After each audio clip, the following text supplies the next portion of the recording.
Super Talk 99.7 WTN, 9 minutes after 4 o'clock. Thank you for being with us. Hour number 2 of the Matt Murphy Show starts right now. Glad to have you with us. There are primaries in Wisconsin, Minnesota, South Carolina, Connecticut, Alabama, and Vermont tomorrow. There you go. So there 1, 2, 3, 4, 5, 6 states holding primaries on a Tuesday. Imagine that. We held ours last Thursday, which seems odd, but constitutional here in the volunteer state of Tennessee. More on that coming up in a moment. Also, your telephone calls at 615-737-9986. Just getting news that the Fauci people, along with the Centers for Disease Control and others in charge in 2021, knew that some of the COVID-19 quote-unquote vaccinations could potentially threaten women who were pregnant. They weren't telling us any of that at the time. But they knew, and I'm just pouring through some of these email and text message exchanges being held at the time, and it is frightening what the government attempted to get away with under the promise of controlling the pandemic. And it was never about controlling the pandemic; it was always about controlling you. In the meantime, hey, this is good news. A little good news for you. Planetary alignment. So we were just talking about this awesome movie that all of us watched over the weekend, Project Hail Mary. Yeah. Mm-hmm. Have you seen where 6 planets are going to be aligned tomorrow? Or no, wait, that's the day after tomorrow. On August 12th, 6 planets will appear lined up from Earth's perspective, giving skywatchers a chance to spot multiple planetary objects during a single event. Some of the planets will be visible to the naked eye. Others will require binoculars or a telescope because they are, after all, further away. The celestial event arrives just days after the peak of a double meteor shower. The planetary alignment takes place Wednesday. Will be visible in the morning sky before sunrise. 6 planets, Jupiter. I like how they say this. 6 planets. And I'm reading from the Tennessean article here. 6 planets, including Jupiter, Mercury, Mars, Uranus, Saturn, and Neptune will align. Well, those are the 6 planets. And we're going to be able to see them? All of them will not be visible to the naked eye, Ken Weaver. According to starwalk.com, Mars and Saturn will be the easiest planets to spot. Mercury will appear low on the horizon, but may be visible with a clear view of the sky. Jupiter will sit even lower. In order to see Uranus, you're going to have to get some binoculars. It never gets old. The joke never gets old to me. It just doesn't. And it never will. It just, well, there's dark rings appearing around Uranus. Uranus will require binoculars. Neptune will only be visible with a telescope, although it'll be there. The August event will be a morning alignment, so you'll need to head outside before sunrise for the best view. Ideal viewing time depends on your location, local sunrise time, and how Mercury rises before the sky begins to brighten. In Nashville, sunrise on the 12th of August this Wednesday will begin shortly after 6 a.m. That's Dan Mandis time, boy. That's not Matt Murphy time anymore. Damn it. Best viewing window will be between 5:15 and 5:45 local time. Dan Mandis time. Nashville's morning news time. 5:15 to 5:45 in the a.m. During that period, the sky should be dark enough to spot most of the planets, while Mercury and Jupiter will remain above the eastern horizon. There you go. I'm going to get up and look at them. Are you? I'm going to do it. I'm not. And my eyes are going to be naked.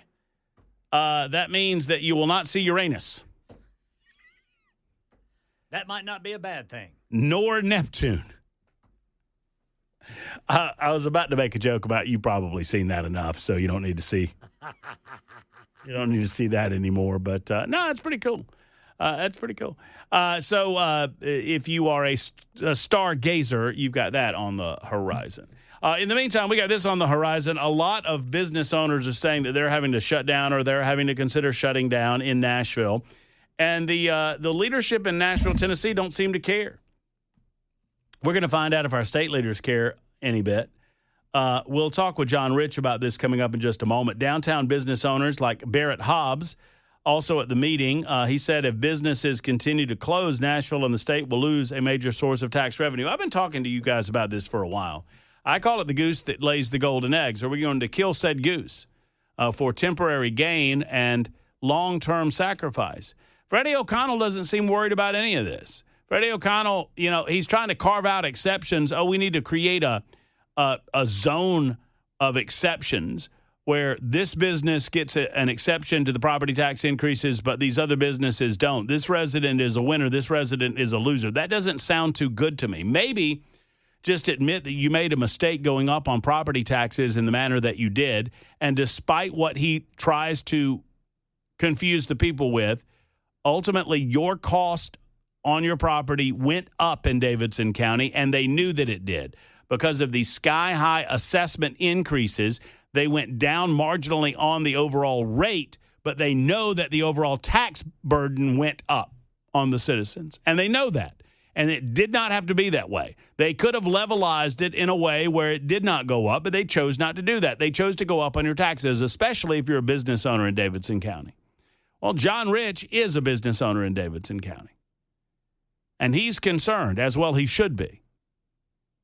Hopefully the state's paying attention. I would remind you that we do not currently have a state property tax in Tennessee. And on the ballot in November will be a provision by which we will never have a state property tax in Tennessee so long as the voters have any say in it. If you go to the polls, I think it's amendment number 2, if I'm not mistaken. Someone will correct me if I am. And you vote yes on 2, which would give you an opportunity to say, we're never going to have a property tax in this state, no matter what, and unless and until the voters go back to the polls in an amendatory process and determine that they want it. Now, this will not affect local taxes. This will not affect the counties that utilize property tax for their own purposes. That's a local issue, not a state issue. But as far as the state goes, our property tax rates are currently at 0, and they will remain at 0 unless and until the voters see otherwise. Scott writes in and says, of course Mayor O'Connell doesn't care. They don't care about it because when the tax revenue goes away, he'll just have an excuse to tax the citizens and residents of Davidson County more. This goes to a more broad perspective about government and government overreach. So I was looking at a story out of New York City, and we are not too far away from something like this. Recognize that what they're trying in New York right now is soon to come to metropolitan areas like Nashville. So, New York City Mayor Zohran Mamdani, socialist, is throwing his support behind a piece of legislation that would force Amazon and other delivery giants to directly employ thousands upon thousands of drivers. Amazon has promised New York City that if they do this, it will force Amazon outside of the 5 boroughs, which will obviously lead to slower and more expensive delivery. According to the New York Post article, Mamdani backed the Teamsters-supported Delivery Protection Act, which would bar companies from subcontracting warehouse and delivery work at facilities and require workers to be directly employed to the facility operator. Corporations like Amazon build billion-dollar business models by insulating themselves from accountability through a system of exploitative subcontracting, said the mayor. Exploitative. He called the bill, quote, common sense regulation that protects delivery workers, safeguards the communities where these facilities operate, and ensures that the corporations benefiting from workers' labor are responsible for the consequences of their business practices. The legislation would foist an extra $664 per year on New York City households to get their goods. Amazon, which has more than 40 local delivery service partners employing over 5,000 people in New York City, has warned the legislation would prompt it to move delivery operations outside of the city. A retreat outside of the city limits would result in deliveries that are not only significantly slower, but more costly. This is what the socialists do. And let me warn you.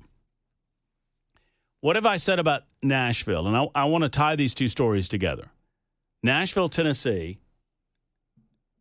depends on what? They depend on tourism. Our tax rates are low because of what? Largely because of tourism. We believe in consumption taxes in this state, as we should. I wish the entire United States of America would move to a consumption-based system. I'm a fan of the fair tax.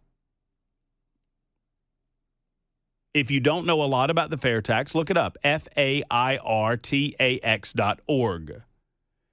It's a national consumption tax that would eliminate all other forms of taxation on the federal level, including Social Security. But that's a side note that we can get into at another time. Here's what the left does. Socialism creeps into our system slowly and in a dedicated fashion to try to, quote-unquote, solve issues and prevent customers from being, quote-unquote, exploited by businesses, even when there's no exploitation going on. And eventually the business models that exist trying to keep costs low as possible for the ultimate end consumer, and they charge, profit's not a dirty word, but they warn those governments that institute these draconian measures that we can't survive if you do this. If you charge us out of our business operation, we're going to have to go elsewhere. That's when the socialists swoop in and take it up as a function of government. Well, we can't have our citizens in Manhattan or Brooklyn or the Bronx go without their packages, so now the government's going to provide packages. They've done the same damn thing with grocery stores, people. They tax and burden and regulate bodegas and other grocery store operations out of business. They refuse to enforce laws preventing theft in these locations. They make it next to impossible to continue to operate. They've done it in New York City. They do it in Chicago. They've done it in San Francisco. And maybe it's coming to a downtown Nashville street near you. They make it impossible for these businesses to continue to operate. And when the businesses say this no longer makes sense for us, the liberals then declare food deserts. They turn the business operators into the bad guys because they would not promote the rule of law and stop the look at San Francisco as an example.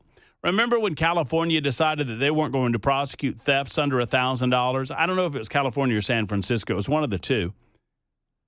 And obviously, theft goes up. If prosecutions aren't going to happen, there's no risk in the stealing. And so more stealing is to follow. What happens then? The businesses that are getting stolen from eventually realize that this is not going to end, nor is the city going to do anything about it. So we may as well just cut bait. And they leave. Suddenly, the same government operators that forced the closures are now screaming that the businesses don't care anything about the people, and the businesses have created food deserts or clothing deserts or whatever kind of desert they want to talk about. And so it is up to the city itself to come in and fill the void. And they never do it well or properly. In New York City, there are still plenty of bodegas operating despite the levels of crime that exist in that city. Yet still, Mom Donnie is insistent on opening up his city-operated government-run grocery stores that they promise will operate at cut-rate costs to the ultimate consumers. What they don't tell you is there's embedded taxation, and they're using taxpayer dollars to supplement what they are doing, to subsidize what they are doing. And eventually, all they'll end up doing is running out the mom-and-pop grocery stores that still exist in the city, and eventually they'll run out of the subsidized money, and there'll be no more grocery stores for anybody. And now you have bread lines. And now you have a supply chain issue. Now, as far as Nashville, how do the two apply to one another? Right now, we enjoy low taxation in the state of Tennessee. Thank God we do. No income tax in this state. Frankly, property taxes could be a lot worse. I understand some like to complain about property taxes, but let me promise you this. You move to even other red states and you'll pay more in your property taxes than we do in the state of Tennessee. And we enjoy low taxation for a number of reasons. Number one, our General Assembly sees fit to not spend too much money, although the budgets have grown fairly consistently over the last 10 to 15 years. I'm not going to begrudge them that too much. And I would like to see more of our money stay in our pockets, sure. But we utilize the tourism industry to our advantage in our state, and we promote that. What happens if we tax into oblivion some of the reasons why people want to come to Nashville, Tennessee, or to Memphis, or to Pigeon Forge, or to Gatlinburg, or to Chattanooga? What happens? Do you think the state magically is going to not want its money? Do you think they'll just decide to cut services consistent with the lack of economic stability in the tourism industry? Or do you think they'll try to find a different way for the money? Look, I'm not saying these are bad people. I'm saying that they'll want to fill the budget somehow. So what happens when Nashville starts seeing businesses close down because they cannot afford to operate any longer? Oh, Freddie says, there's plenty of businesses that'll want to come in here. No, they're not local mom and pops. No, they are not the backbone of what made Nashville special. We're going to corporatize these locations on Lower Broadway to the point that you won't get a John Rich Redneck Riviera anymore. You'll just get some bland corporate. I mean, no offense to these places, but they just aren't the backbone of Nashville, are they? And it doesn't have to be a bar on Lower Broad. It could be a restaurant off the Strip. It could be somewhere else. When those places are gone, they're gone. When Peg Leg Porker's gone, it's gone, y'all. There's no bringing it back. Olive Garden's not the same thing. And they'll still want their money, and they'll still want their money, and they'll still want their money. Best push back now to keep that which makes Nashville unique and different, that keep the tourism dollars flowing. Otherwise, they're going to get their money somehow. 26 after the hour, Supertalk 99.7 WTN. Murphy Show, Supertalk 99.7 WTN, 99.7 FM, all across the great state of Tennessee. 100,000 watts of blowtorch power from Alabama to Kentucky and all points in between. Of course, we're on iHeart, TuneIn, Spotify, our own app, Supertalk 99.7 WTN, then the Talk Television side of things, YouTube, Facebook, Twitter, Twitch, Rumble. We appreciate each of you for listening. We appreciate your response, for you dialing in on the telephone lines or, of course, responding on the super text line. I think this is our first opportunity. We've had many conversations with John Rich in the past, but this is my first opportunity to welcome in the special envoy for American landowners, because I think this is the first time we've talked to John since he was appointed as special envoy for American landowners, and it is a pleasure to speak to him on the Murphy Show hotline. John Rich, everybody. What's up, John? How are you? Hey, Matt. Doing great. I will say that I appreciate that. Congratulations. But today I'm actually speaking to you as a country music singer. That's right. So, so got to separate those two. Separate those two. Well, and a business owner, right, in downtown Nashville. I mean, I've spoken to a lot of business owners that share your concern, and I know that you have met with some folks to talk about those concerns. I've been saying that I'm afraid that there are some in downtown Nashville that are going to kill the goose that lays the golden eggs, and that is tourism. And if we don't have tourists to have places to go and enjoy live country music, enjoy what you offer at Redneck Riviera or wherever it might be, then, we can watch this thing dry up pretty quickly. Just talk to me about your concerns. Do you share those that I have? Well, so we're already having venues closing their doors. Nashville Underground went away a few weeks ago, and I'm not going to give you, names of establishments that are about to close because that's their business. But there are many over the coming weeks and even handful of months, let's just say before the end of this year, that have no choice but to close their doors on Broadway. Now, the way we got to this point is our comptroller there took two or three comps of buildings that recently sold for astronomical values. I'm talking like inflated, crazy money, and took those comps instead of all the rest of them, took those comps and compared everybody else's building to those new comps, these inflated comps, and they got that locked. And then they came in over the top with a massive tax increase. So when you put those two things together, you wind up with a balance sheet where there's no way to profit from your business. Just to give you a number, on average, every single establishment on Broadway would have to net out of their business 18.5% more than they did prior to the situation we're in today, which is impossible. It's mathematically impossible. And listen, you're talking about operators, Matt, down there on Broadway. These are some of the greatest venue operators alive. Broadway does more business per square foot than Times Square, than Las Vegas, than the French Quarter. There's nowhere you can name in America that does more business per square foot than Broadway in downtown Nashville. So explain to me, with that amount of business, how you can't turn a profit. That should give you an idea of how egregious the situation is. And just before I hand it right back to you here, I've now had Metro City Council members reaching out to me who probably disagree with me on basically every subject, except they see what's about to happen to downtown Nashville. You're exactly right. People come to Nashville with their convention or on their vacation because of live country music. We're the only town like it, Music City. And if the lights on Broadway go out, get ready for a cascading effect across this state, not just Nashville. Well, and I've long said that, the political entities will still want their money, and sadly, if we see the businesses having to shutter their doors because of an unprofitability factor that you just mentioned, the politicians are still going to want their cash. I spoke to somebody, and I won't name them either because I don't want to out their business, but he said to me, Matt, I don't want to charge. You think I want to charge $12 for a beer in downtown on Lower Broadway? He said, I don't. He said, but I put the pen to paper, and when my tax burden goes from $120,000 a year to $600,000 a year, what am I supposed to do to keep my doors open? I mean, and we're seeing that all over Lower Broadway. So that then begs the question, what can we do about it? I think you have met with a few folks. What can you tell us about the meetings that you've had about possibly alleviating some of this burden?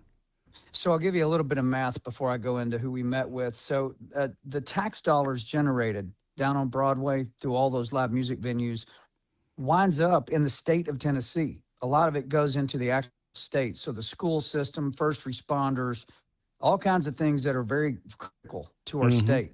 The cascading effect of Broadway going dark, or a large percentage of it going dark, what that would mean to convention business, tourism, you start stacking up those numbers on tax revenue for the state of Tennessee, it is hundreds of millions, even billions of dollars. This is no joke, no laughing matter at all what's going on. So a meeting happened just a few days ago with Speaker of the House Sexton, Cameron Sexton. And he came in, and in this room was probably 90 to 95% of all the business owners down on Broadway. And we're telling him the math and showing him what we're looking at and telling him the businesses that are about to close and the ones that just did close. And I asked Speaker Sexton, I said, sir, can you imagine the Super Bowl, which is coming to Nashville?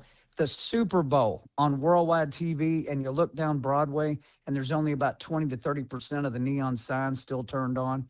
Wow. I said, that's what we're looking at. That is going to happen if the state doesn't do something about it. So I asked Cameron Sexton, what would it take for the state to try to intervene in this problem, because it's going to affect the entire state? He said it would require a special session called by Governor Lee. And then I asked him on the spot, Cameron, will you commit to asking Governor Lee for a special session? And he said, yes, I will. I said, great. And what about on the Senate side? I said, I think I'm going to call Jack Johnson. He goes, yeah, call Jack. So I got in my truck as I left the meeting, and I called Senator Johnson, told him what had just been discussed. He said, I also will support a special session with Governor Lee. So it appears that they're on board to have the special session. We need the governor to call it and see what can be done. I don't know, Matt. I don't know what you do about a mayor who has managed to upend the music of Music City. It's like I said in my social media post on X, I said he's trying to tax live music out of existence downtown on Broadway. Why else would you do that? Well, and he's it's succeeding at it. And it's so frustrating, John, because I've had conversations with Freddie O'Connell. He claims to appreciate the live music aspect of this city. To speak to him, you get the sense, I mean, and I don't know what it is. I don't know if there's a disconnect. I don't know if he understands that 1 + 1 = 2, or if he's not being as truthful as I would hope that he would be with me. But he claims to care. But then he goes and he allows things like this to happen with the property tax increases. And you hear from business owner after business owner that say, we can't continue to operate like this, and we're going to have to close our doors. And from the mayor's office, we just get silence. It's very frustrating. Yeah. Well, you can't claim to love something and then beat it to death. That's exactly what he's doing. It doesn't work that way. Right. Yeah, no, 100% he is. And to the point where his own party, Democrats, the people reaching out to me are Democrats calling me. And I'm like, wow, I'm pretty sure this is a Democrat. And you're talking to them. Right. I'm like, did you call me accidentally? They're like, no. I said, finally, there's something we all agree on. And they said, 100%. We are watching the systemic teardown of the music in Music City. And we have got Metro City Council is going to have to step in. The state's going to have to step in, or you're right. You're going to have door after door closed as the Super Bowl rolls into Nashville. And not to mention what the convention business does. Do you really think people come to Nashville to walk up and down Broadway with no live music? Well, that's right. I mean, obviously, I think it is the backbone. You know, if you look across the state of Tennessee, I recognized when I got here in 2021 that what we have to offer is so unique to our state, but it can go away. It's not something that we are owed. It is something that a lot of people worked hard to build up, and they did so in a way that, you know, the government kind of stayed out of the way. If the government tries to intervene and take 2 or 3 or 4 pounds of flesh out of this thing, they'll kill it. And well, do you know the current taxes on how it worked prior to Freddie coming in? Walk me through. So 25. Let's say you go down there to wherever you go down there to Legends Corner, and you order yourself a cocktail. 25% of the gross of that ticket. Let's say it's a $10 cocktail. $2.50 of that is tax that goes straight to the state. 25%. You could call it a sin tax, call it whatever you want, but it's 25%. Okay, calculate that number across an entire year of the amount of people that go into downtown Nashville and then start closing the doors. Here's an interesting thing, Matt. We actually have a baseline to work from. So this is not theoretical. The baseline to work from is COVID, because during COVID, every single bar was shut down. And then we saw how that affected tourism, and we saw it affected convention business and everything else. We saw how many tax dollars went away. That's the baseline. So if you work up from 0 and go to 50% is out, 60%, 70%, and so on and so forth, those numbers, we're working them right now. Matt, they are astonishing how many tax dollars that actually is to the state of Tennessee. I mean, it's mind-boggling, honestly, how much tax revenue is generated from Broadway. Well, and if we don't work to protect it, we're going to lose it. And I guess the call of action would be not just to Cameron and to Jack. They seem to be on board. But, more and more people in Davidson County need to call their Metro counselor and let them know that this isn't working. Whatever you thought you were doing, I want to try to appeal to their better angels, if they exist, that whatever you thought Metro Council was working when you decided that this rate was acceptable, it's not working, and you're going to destroy the bones of this city if you don't make some different decisions. And that happening, lights going out on Broadway, spills over way outside of Broadway. You know, all your other businesses that depend on that amount of traffic coming through our town, all of them are going to get clocked over this one. I mean, listen, Nashville Underground's been there 15, 16 years. It's gone. Rubel Sanderson, who's 90 years old now, who is one of the greatest, most legendary live music venue operators in history, is sitting in the meeting speaking with Speaker Sexton, and he's got his hands up in the air like, there is no calculator that makes this make sense. We cannot, this is unsustainable. You've got to do something. So this is not like a bunch of knuckleheads sitting around in a room. The calculator don't lie. And it is bleak if something doesn't happen. All right, John, before I let you go, so many people on the Super Text line are asking me the same question. What John needs to run for mayor. John Rich, you might be the only I don't know if you self-identify as a Republican, but I know you're a conservative man. You might be the one conservative that could win election in Nashville mayoral politics. You really think that's possible? I think you'd have my. Let me tell you something. The John Rich Brigade would be out in force, baby. I don't know. I don't know if it's possible. I think you're the only conservative that could win in Nashville. I really do. Well, I personally don't think it's possible, but I will tell you this: it is encouraging to be an outspoken conservative like I am and be receiving phone call after phone call from Democrats that also love Nashville, love the live music scene. They know how important it is, and they want to work in tandem, literally bipartisan, to go in and try to figure this out. That's actually very encouraging, and it also should be the absolute fact to show everybody listening right now, this is no joke. This is a 911 on Broadway. Amen. Well, I'm glad you are sounding the call and sounding the alarm. Hopefully, Davidson County and the surrounding communities and all of Middle Tennessee, all of the state, will hear that call. We've got Cameron coming on in the 5 o'clock hour. Obviously, we're going to talk to the Speaker of the House about this same subject and encourage him to do everything that he can. And we so appreciate you doing everything that you can to save the backbone of this community, because you're so right. If we see some of those lights going dark, I understand that a lot of our listeners don't go down to Lower Broad. That's for the tourists, and they stay. But the city exists as it does. Our outlying communities exist as they do, based on the backbone of the country music industry that laid all those tracks before us. And if we don't cultivate it and keep it, we're going to lose it. And you're leading that charge. They may not visit Lower Broadway, but their public school depends on it, and their police department depends on it, and their fire department, and so on and so forth. Guaranteed they depend on those tax dollars. It is a big deal. Thanks for letting me talk about it, Matt. God bless you. John Rich, everybody. He's joining us for a few good minutes to talk about this subject, and we thank him for it. We've got Cameron on next hour, and we'll continue the conversation. Then Cameron Sexton, the Speaker of the House, coming up. It's 53 after the hour on Super Talk.